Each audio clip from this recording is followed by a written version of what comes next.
Kipindi hiki cha Mimi na Tanzania kinaletwa kwenu na Salolin, Color Your World, inayopendwa na kuaminika kwa kizazi na kizazi. Kwangua ushinde! Ndio, nunua ndo moja rangi ya Salolin, kwani kila mmoja ni mshindi. Kwangua, sehemu iliyofichwa kwa utepe na picha ya zawadi uliopata itajitokeza. Pia, kadi yako inakuingiza moja kwa moja katika draw kubwa, ambapo unaweza kujishindia gari kubwa aina ya Tata. Salolin, Color Your World, inayopendwa na kuaminika kwa kizazi na kizazi. A very good evening, ladies and gentlemen, and thank you for watching Mimi na Tanzania. Today, this is our second part of our interview, which started last week in Dar es Salaam with Sir Andy Chande on the journey that he had in Tanzania when he was born and the way he saw the country changing from colonial rule to the government of Tanganyika. And today's Tanzania, one of the very few people, very few leaders who have witnessed the growth of economic, social, and political landscape and would like to really tap from his knowledge to take it to our youth of this very country so they can take it again to another height as we want to see our country like any other country in a developed country. Sir Andy Chande, thank you again for taking part for our second show. And people would like to know, we heard a lot, we read that you are a member of Freemason, but a lot of confusion, a lot of, what is this Freemason? People are saying, oh, when you become Freemason, you are very rich. You are going to be rich. We've seen a lot of stars associated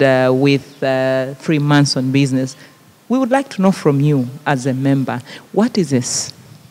Well, Freemasonry is an organization that was started 300 years ago in UK and spread over other parts of the country, or other parts of the world. And at one time the membership was 6 million.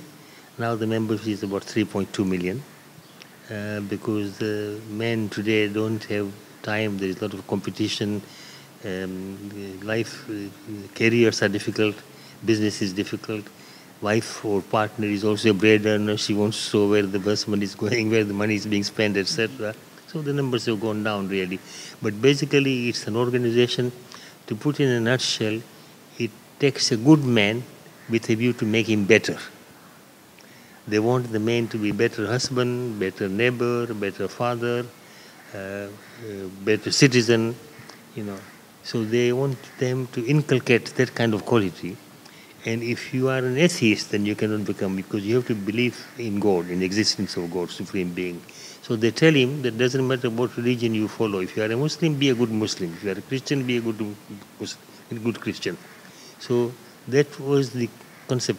But when it was founded by actually working Freemasons, you know, the carpenters, etc. That was the concept. You know, that's how it started really. But then it grew and leaders, in fact the present head of Freemasonry, English Freemasonry, is the cousin of Queen Elizabeth. His Royal Highness Duke of Kent.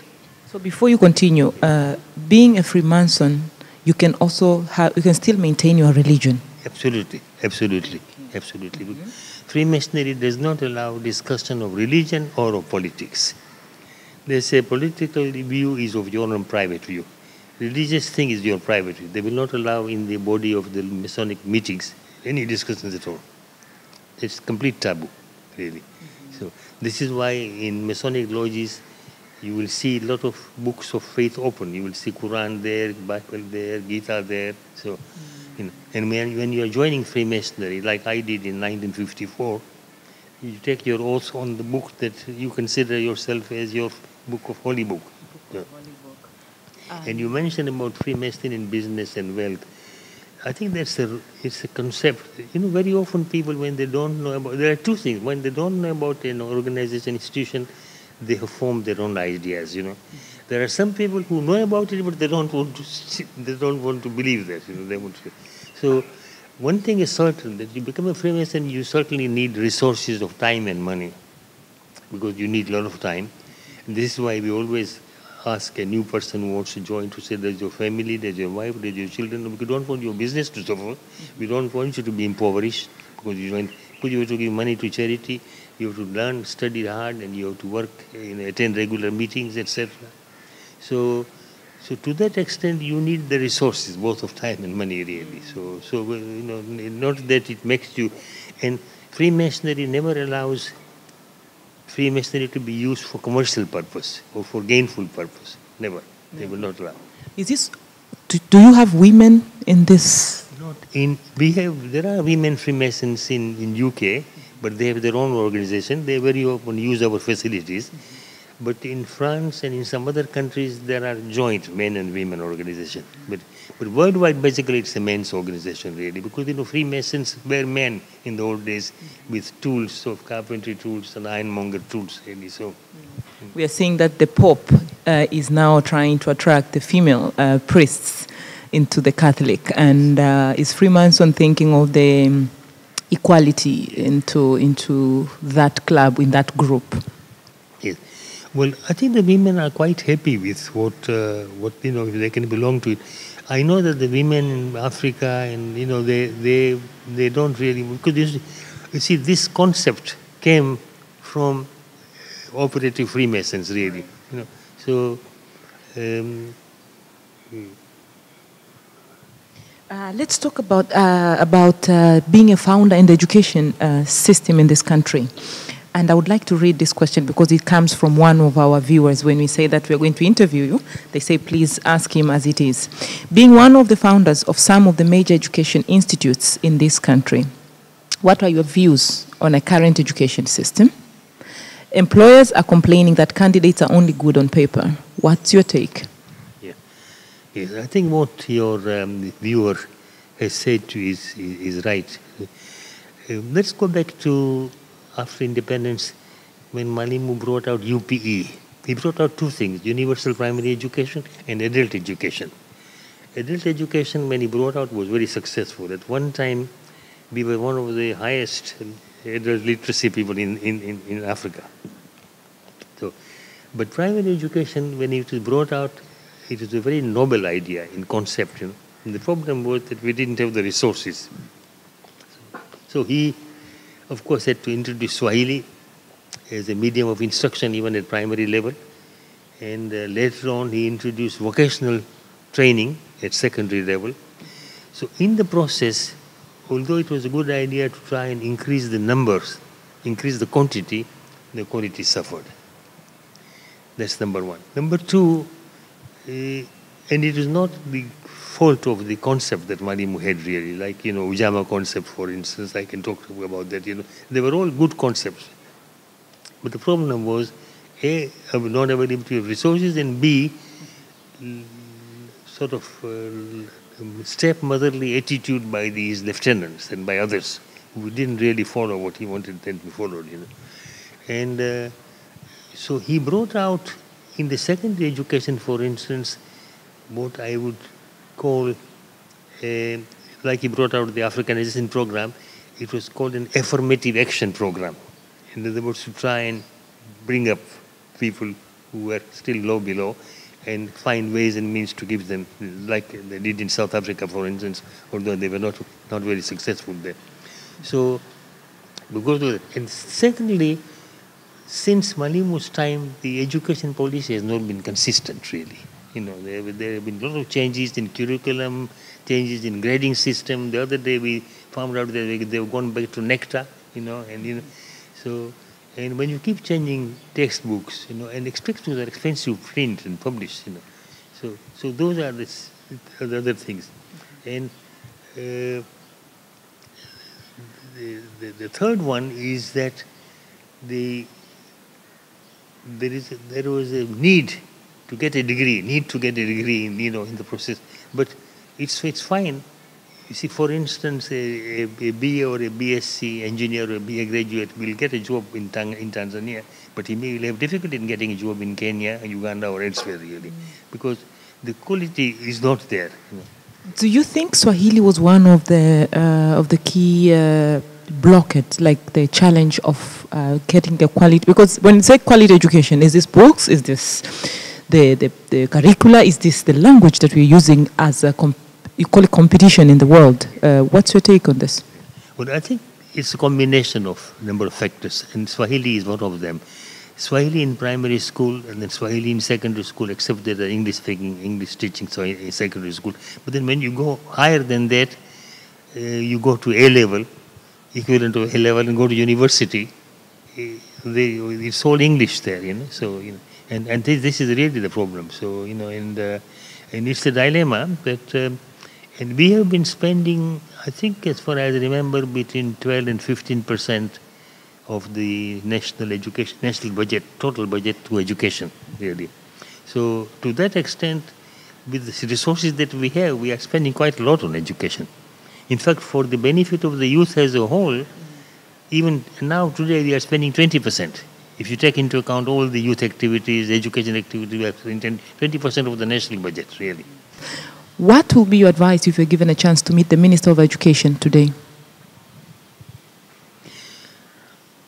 I think my advice would be, although I'm not an educationalist such, but I can only tell you from the experience that I have had over the education institutions that I have founded, would be to have a consistent, clear-cut policy and work out a vision for the next 5 to 10 years as to what you want to achieve and what are the resources that you will require and where you're going to get the resources, For instance, it's all right to say that in Malimu's days people were studying under a mango tree, but now, today, things are different, technological advance is so heavy. For instance, today, to learn mathematics, there is a thing called HeyMaths, new concept that has come in. There are very few schools. Shaban Robert is only one of them that I know where they've introduced this, really. So, so this is the advice that I would give. And I think, be consistent and if you want to increase the quantity, which is understandable, you want to get more people involved into education system, then we need to find resources. You don't need expensive tables and chairs. You need just robust tables and chairs and quality teachers. So second advice that I would give is to increase the teaching training facilities, institutions here.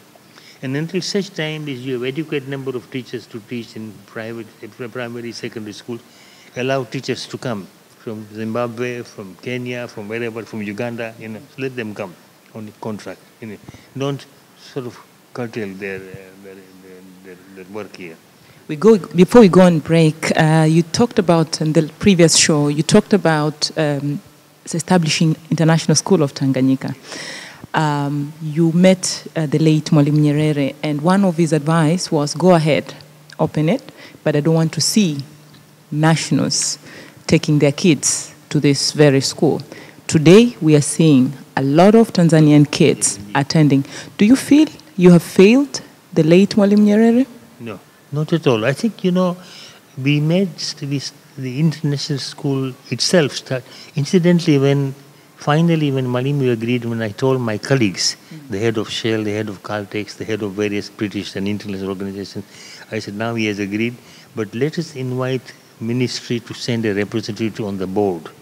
They said, what for? It's our school. Why do you want? I said, well, it's a good idea. It may be cosmetic, but first of all, he may not even attend all the meetings unless you give him attendance allowance, Or probably if he comes, he may not read the papers, So, So, I think they've now discontinued the system after I left. But the children of diplomats who came back, they were at total loss. So this is how we started giving permission. And then there were other children, at that time, children of Tanzanians of Indian ancestry, who were studying outside or, who were coming back. So this is how they got in. And now, of course, there is that caveat. Caveat is no longer there, So now, a lot of, in fact, I think there is a large number of citizens studying at international school. And the school is, I think, one of the best international schools amongst the other international schools in the world, really. It's run quite well. So. You've written a lot of books. I just got hold of one of them, and I've not finished. But tell us, when you started writing your first book, what was going in your mind, that first book of yours? Well, OS, I have not written a lot of books. I only published 3 books, really. One of them is my autobiography called A Night in Africa, Journey from Bukene. That was my second book. The first book was a collection of speeches on Freemasonry. Not all of them, but about 50% of them. my speeches and my articles, except one speech by President Mkapa when he was the president of Tanzania. He came and spoke on Freemasonry, and he knew more about Freemasonry than many of my members, really. And by President Kibaki in Kenya. So that book is called Whither Directing Your Course. Where are you heading? So that was the first book that I published. And it's not interesting. It's a good book for if you're suffering from insomnia, then you can go to sleep when you. I think it's one of the best. I've not finished, but I liked it. I liked your speeches and what you're really talking about. What are you saying in short to the readers? What are you saying to the people? Basically, I'm trying to express my views on the global and particularly in global issues like the British wanting to leave European Union, forthcoming American elections, about Greece, about Cuba. So it's my views because I read, and I read a lot. At the age of 80 years, I haven't got dementia yet, but I want to avoid getting dementia, so I keep my mind occupied really. Since I'm here, my wife is upstairs, and we look up, so I spend a lot of time. So that really is the purpose of expressing my views and my thoughts and my thinking. I write a lot about the present government of India because the Prime Minister, I know the Prime Minister fairly well. And but those are published in England because there are 1.6 million people of Indian origin in England and 1.3 million people of Pakistan and Bangladesh origin. So and they have 4 weeklies, 4 newspapers. So they publish quite a lot of my views on that. So basically, just to express my views really. So or sometimes I write letters when I disagree on certain things. Good expression and really interesting stories. We heard from him, 80 years old, looking strong, looking fit, and as smart as he is. We're going on break. Don't go anywhere. When we come back, message to the youth of this country will come. Mimi na Tanzania, Jumapili, saa 3:30 usiku.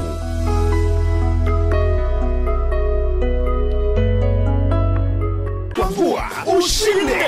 Ndio, nunua ndo moja rangi ya Saduli, kwani kila mmoja ni mshindi. Kwangua, sehemu iliyofichwa kwa utepe na picha ya zawadi uliopata itajitokeza. Pia, kadi yako inakuingiza moja kwa moja katika draw kubwa, ambapo unaweza kujishindia gari kubwa aina ya Tata. Sadolin, color your world. Inayopendwa na kuaminika kwa kizazi na kizazi.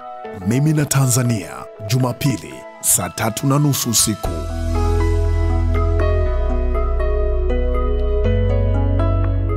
Welcome back. The show is Mimi na Tanzania from Sir Andy Chande's house in Dar es Salaam. And the show is ongoing about the life and advice to the people of this very country, specifically youth. Sir Andy Chande, you talked a lot about education and the government, the transition from Tanganyika and now Tanzania. I'm sure you have been the witness and you have really picked some key issues that you want to leave some advice to the people of this country, and I would like you to target specifically the youth. What will be your advice?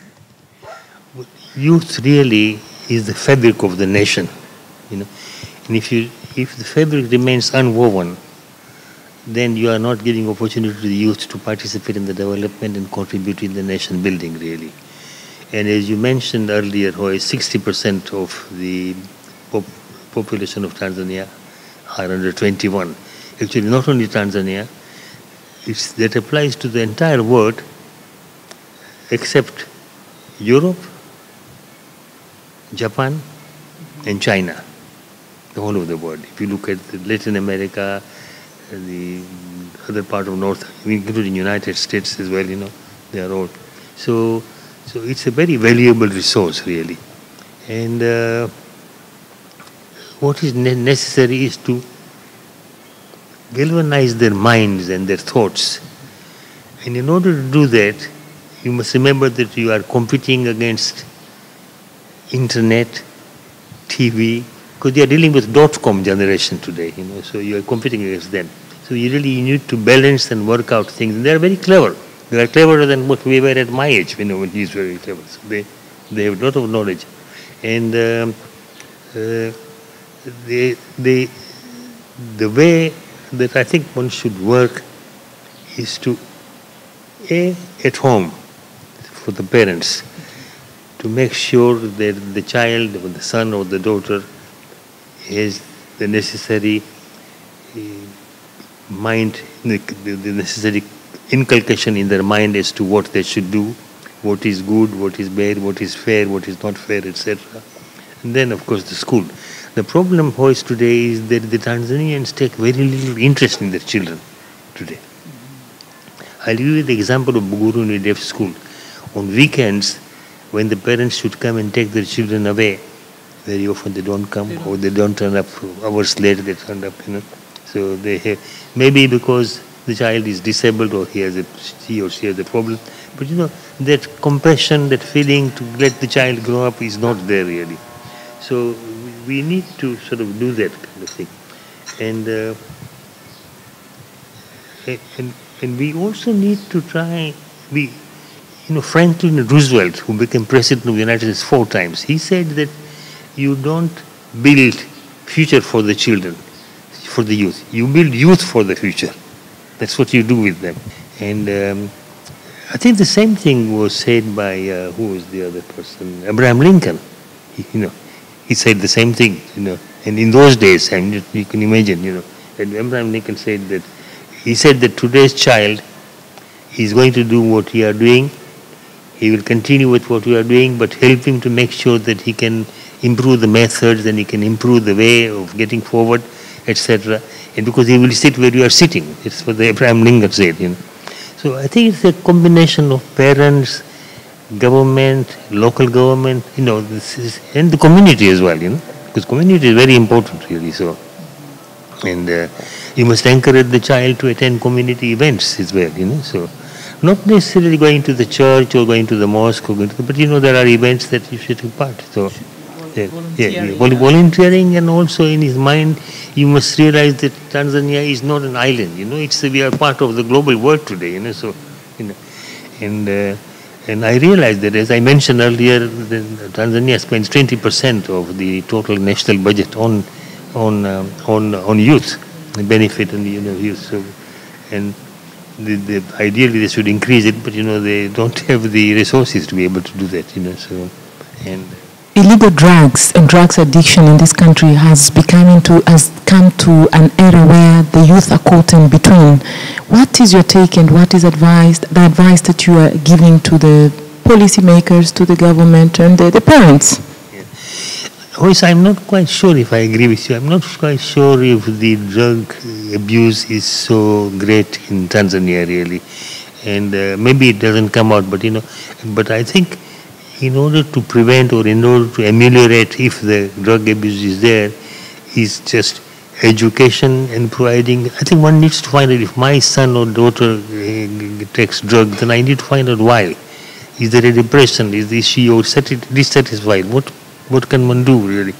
And do we take her to a counselor? Get a counselor to sort of put something in her head. So. But drug usage is very big in other parts of the country really. And as long as drug peddlers are making money, they will find ways and means of customers really. So.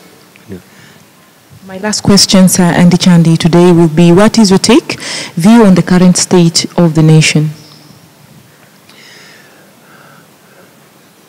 Sometimes I was reading today that President Barack Obama visited Vietnam. Vietnam is the one where McNamara and the administration at that time, I think, was a misadventure really. They wasted, like they've done with Iraq, with Afghanistan, and so. And he visited, and at that time I thought Vietnam was in the same position, or South Korea was in the same position as we were in 1950. And see where they've gone, see where Vietnam has gone really. So we lost some 20 years during the period of socialization where we were working. Maybe there was need at that time because we were not getting any support after we broke relations with Britain over Rhodesia. And Britain was our biggest trading partner in those days. They were big investors. And so the Manimu may have thought, there is an old adage in English that beggars can't be choosers. So maybe he thought that, well, probably let's take control of the economy in our hands. But it didn't work out. And that's a different story. That's a different chapter. I can talk for hours about it, why it didn't work out and what had happened really. So go back to that. We are now on the track where we need to give space to foreigners, to locals, whoever want to invest, as long as it is done in an honest and correct and proper way. But if there are too high taxes or too much bureaucracy and too many what has been described as nuisance taxes, people will find ways and means of circumventing this really. So I think the thing to do is to reasonable tax and create a climate in environment which is conducive for making good business. A businessman when he comes, whether it is a local businessman, whether it is Andy Chande or whether it's somebody coming from America, his interest is that he wants to see his profit. I mean, he's not coming here for charity.